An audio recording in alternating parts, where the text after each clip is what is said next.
Hi everyone, this is Dr. Almas in Coffee with Almas or Coffee with Scientist. When I was a kid, I never thought I'm going to be a scientist one day. Why? Because actually, I never saw a scientist in front of me, neither in my surroundings, neither of my teacher was a scientist.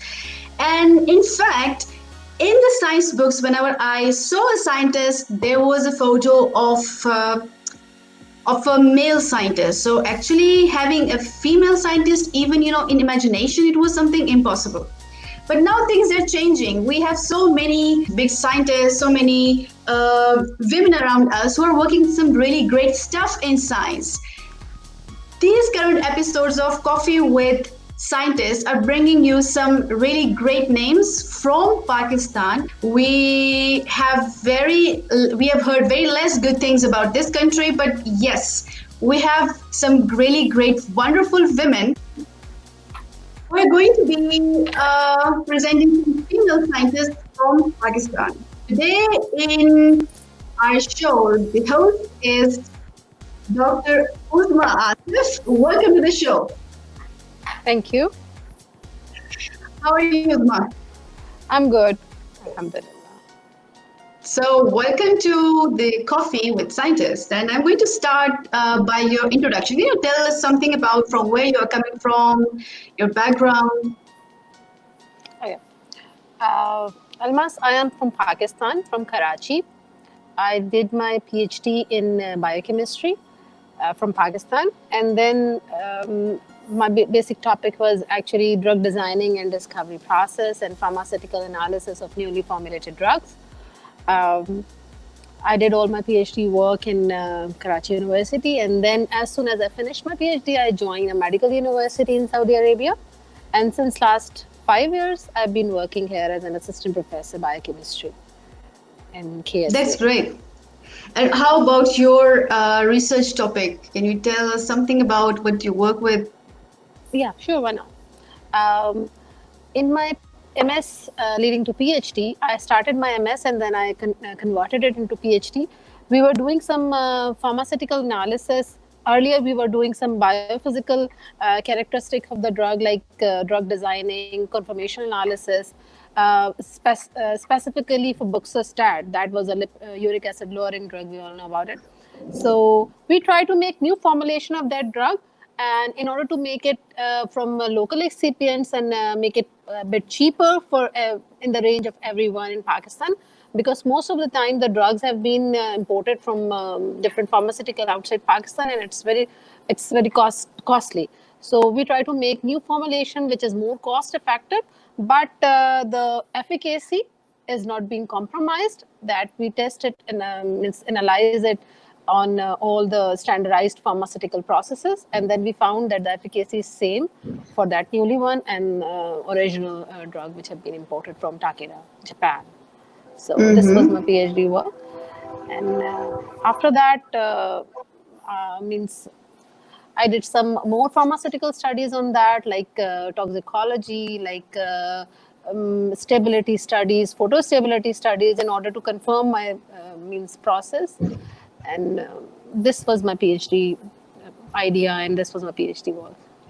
And the work that you're doing right now in Saudi Arabia, it is linked to, you're a professor, you're a researcher, you are both. What you're doing there? Basically, when you are you joined as a faculty member somewhere, it's usually difficult to run your own research, previous research in the same scenario, because you don't have that much of opportunities outside when you are not working in a independent laboratory, so you don't have that much. But we have different kind of research here, because in medical school usually they we shifted ourselves from experimental to psychosocial kind of issues, and I'm actually working with most of my students, their means their emotional intelligence, how to improve the students critical thinking, these kind of things I'm doing currently. But Mm-hmm. my I'm not that much happy with that, because an experimental person always go to the laboratory, always wanted to go back to their own. So So one day you're expecting to be back to the lab as well. no, I am planning. Oh, I'm that's planning, I'm great. not expecting. Great. So you are now living in Saudi Arabia. How is life there? I mean, being you're a Pakistani, so a Pakistani girl and Pakistani lady living in Saudi Arabia. What do you? What's your experience? Share something with us. In Saudi Arabia, currently where I'm working, they are very supportive. People are very good over here, very supportive, and they actually give us free hand to do. But the thing is that when you are not in your own country, you have to compromise on several things, which obviously we all have to. Even if living in our own country, we have a lot of compromises. Being a woman, especially a scientist, people always ask, "What are you going to do with this all stuff?" Why science is that much important that you are not sleeping whole night just to read. I remember I have started my PhD with three of my daughters. My third one was just 24 days when I started, and it was really a tough time because you have all the responsibility of your family also, and means everything you have to look, means you can't compromise on anything, on family and everything.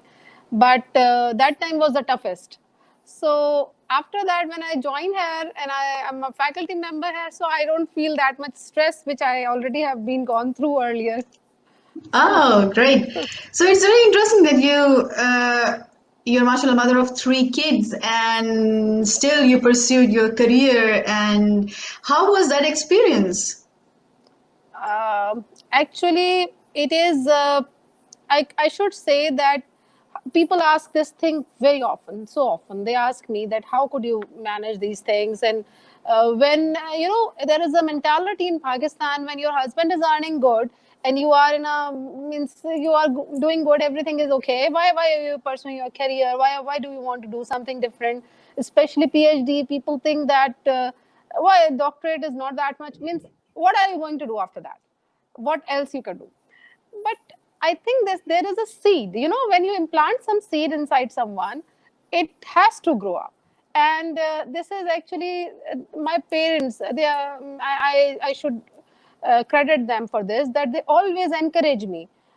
Means they see that if one can do something, why don't you? They always give me examples of people around us, and they always ask me that you have opportunity, you have ability, why don't you go? Why didn't you go for it? And mashallah, I'm very pleased to say that I have a very supportive husband as well. Mm-hmm. He is actually one of inspiration for me because he always propel me towards why you can do, why don't you? So So, was there any instant where you wanted to give up because okay, it's too much, and I'm a woman, and I want to have some relaxed time as well, and it's a PhD and things are not happening, and these yeah. experiments there are so many failures, and let's give up. So, Yes, how was that? yeah. A time came when I was just that much exhausted that I wanted to quit everything. I just want to zip everything in a bag and throw it away, just like I don't want to do it anymore. But again, then I remind myself why I started, and then this thing actually propels me. That this thing always means this helped me a lot to come on the track again. It is just a temporary feeling just to quit everything, but alhamdulillah, means again I'm saying that it is actually you are the one for being a motivation for yourself, why you Mm-hmm. started. This is the most important thing. When you have to do something, you should look why you started that. If you decided to do something, I think you should go for it. And how about There are your several times husband? when it came. There are several times because once it was also a mishap which happened with me when I did my means I finished my thesis. We sent it to different different external reviewers. One of the reviewers haven't got my thesis, and since it took around more than 1 year for my thesis to reach there. So it was a time when I was so exhausted. I was thinking that what my life has been stuck somewhere. I can't do anything in this. But again, I have a lot of trust on Allah, and now it come out. And how about your husband? What's his field of knowledge and what he's doing? Actually, my husband, he is a pharmaceutical chemist. He's working in a research laboratory as a research scientist. Um, in a pharmaceutical, just Means science is actually I took inspiration from him all the time, because at the time of my marriage I just quit everything because of my family and parenthood and everything, but he was the one who was working daily on different drugs and everything, and he always discussed things with me. This is a good opportunity for us, because we both actually we are in the same field, so we have this Mm-hmm. opportunity to discuss things with each other and ideas and everything. So then we decided to jump up into PhD, to put our leg into PhD. No, it's It's something very just interesting. And the reason that I asked you is that the background that we are from Pakistan. So coming from Pakistan, actually, I mean, I myself feel that, I mean, behind success of a women, there must be a man. So, or there, there's a husband, or there's a father, father. but we need that support, because you know how things they are there. So that's why I asked what was the what's his field and why he propelled you. I mean, when you said that, okay, he propelled you for doing PhDs, I was just wondering that, okay, so let's talk a little bit about him as well. What's his background? His So he background, must I be told proud you. of you. Yeah, he is. He always. He is actually like, I should say that after my mom, because my father passed away very early when I was very young. I was doing my graduation only when my father passed away. So, in Pakistani families, mothers are willing to marry their daughter as soon as possible. So I Exactly. just, I just, I finished my master's in the age of 21 or something, and then I got married. And that time I was thinking that my life has been just, I'm a master's and I'm okay with it. I wasn't thinking about Mm-hmm. anything else.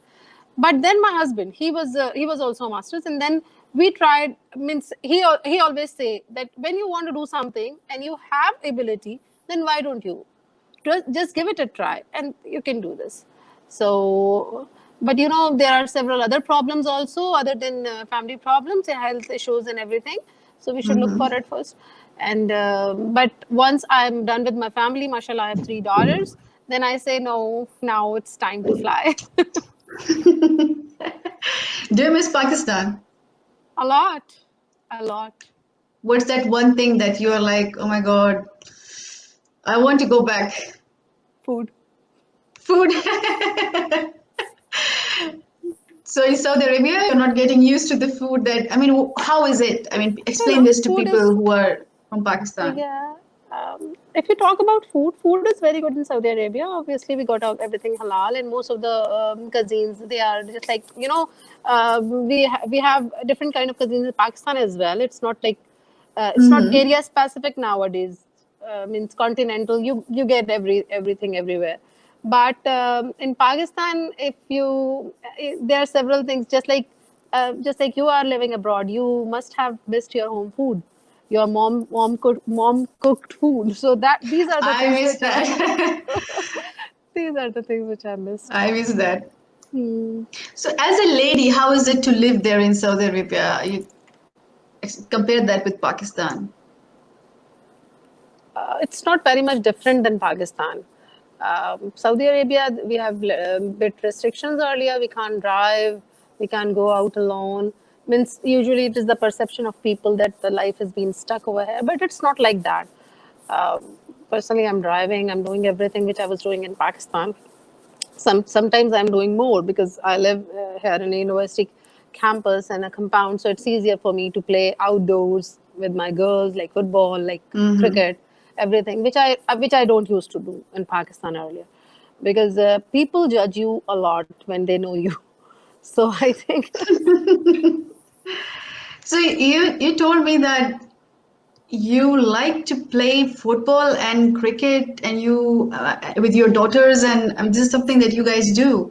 yes. So that's great. I mean, this is something that in many countries, women and girls, they are not promoted, for having sports.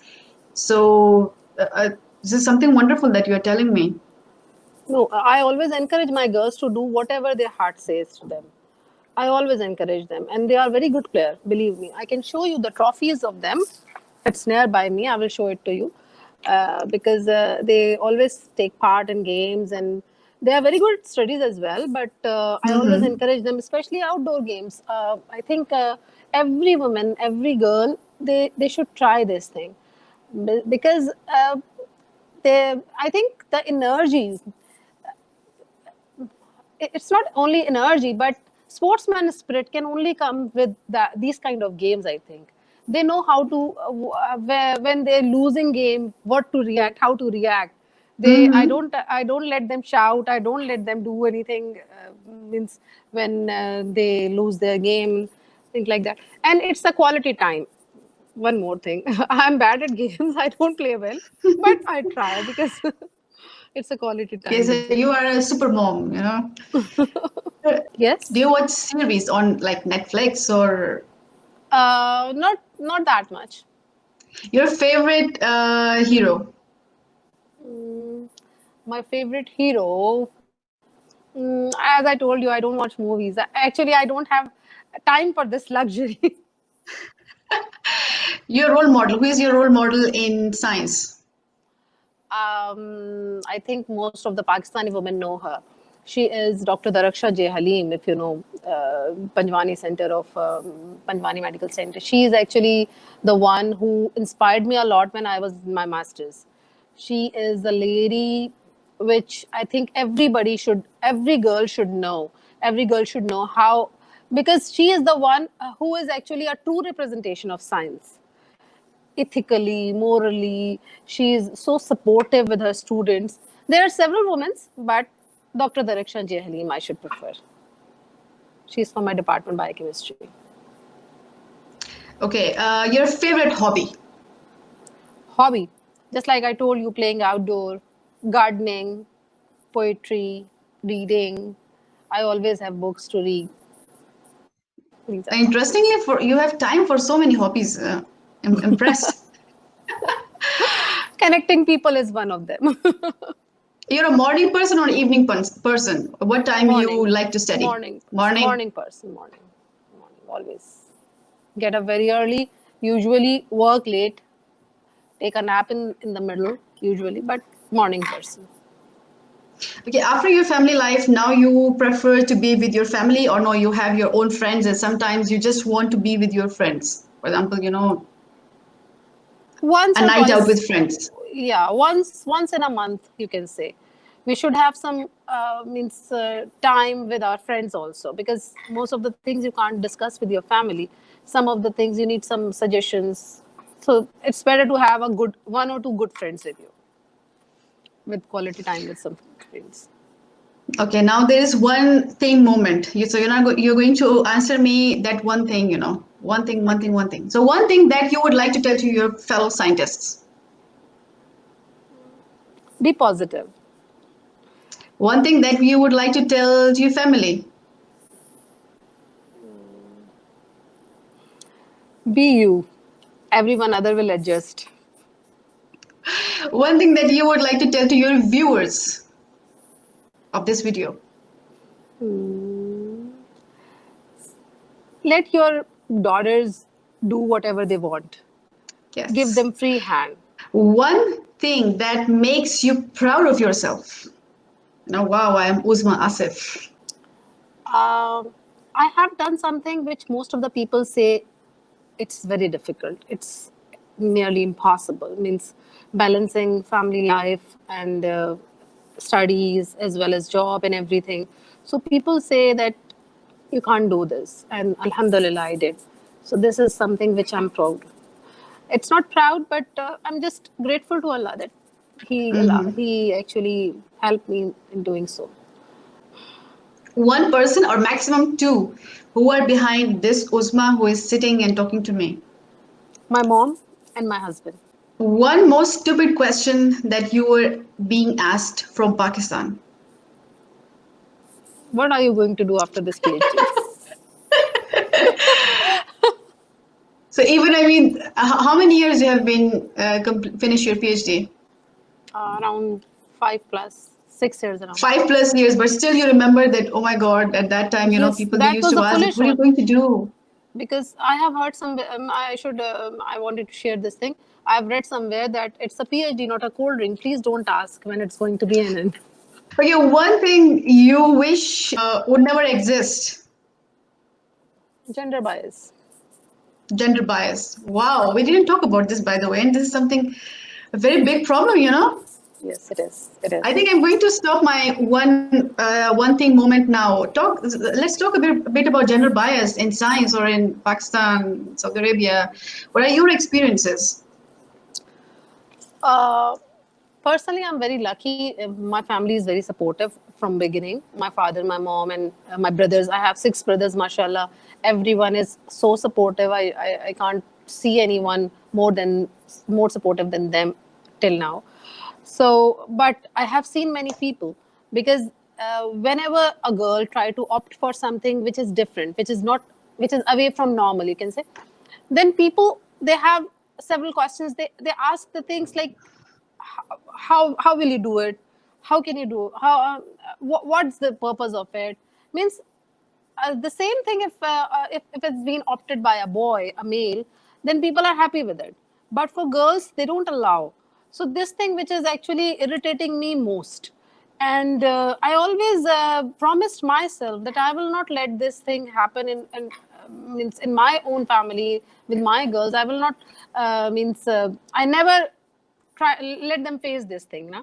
One of my daughters, she wanted to be a pilot, and I always encourage, okay, if you want to go for it. One of my teachers, one of my daughters, she want to be prime minister. Wow.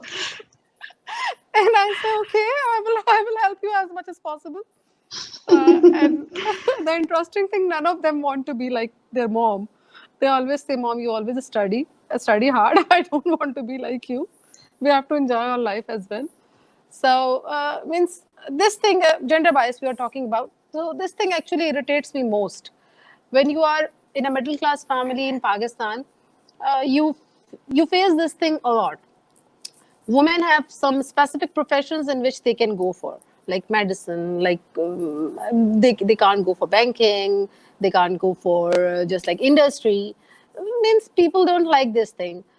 But I think everybody have different strengths and weaknesses, and one should first judge their children and then encourage them to do whatever they want. Means it is actually a message to all parents who want their daughters to be successful. You are the one behind them, on their back. If you will not do anything for them, no one else can. And the girls, when they finish their graduation or masters, they don't have that much means vision. So Mm-hmm. means it's the responsibility of parents to guide them, to let them explore new things. Okay, let them fail, it's okay, failure is nothing, it's okay. Once they are unsuccessful, they will find other ways. It's like water. Talent is like water, it flows, it will find its own Mm-hmm. way.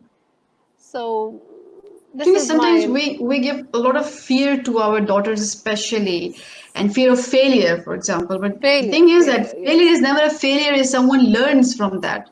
yes. I totally agree with this. This is my point basically. So the problem is that many societies all over the world, I mean, in those societies, men, they are okay to fail, but women, they are not. They are Because not. everybody is going to judge.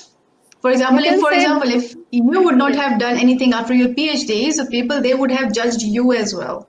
Yes, obviously, that's what I'm saying. And men have means more opportunities to fail. You can give them, if they are unsuccessful in one field, they can go to another. But for girls, it's very difficult to change their fields, to try new things, to try that paradigm which they are not working with other family members are not familiar with. Usually, people they don't encourage their girls for that, but men they have been given so many chances. Again, it comes to person, and I'm talking about Karachi. I'm talking about a very well developed city in Pakistan. I'm not sure whether what's going on in other cities and other girls what they are going to do nowadays. Awareness, everybody is aware about the things, they know much more. So I wish things could be changed in near future, so that we could have more successful, we could have more useful person around us. Means our population comprises of 50% of women. So if we encourage them, if we strengthen them, then they will be useful for us, for our life. Girls are not only to sit home to cook food or to serve their family members. This is also very important, I believe. I believe that this is a responsibility of mom to take care of their kids. But if they have something, means some more strength, they can do something else. Then everybody should try to support them, I think.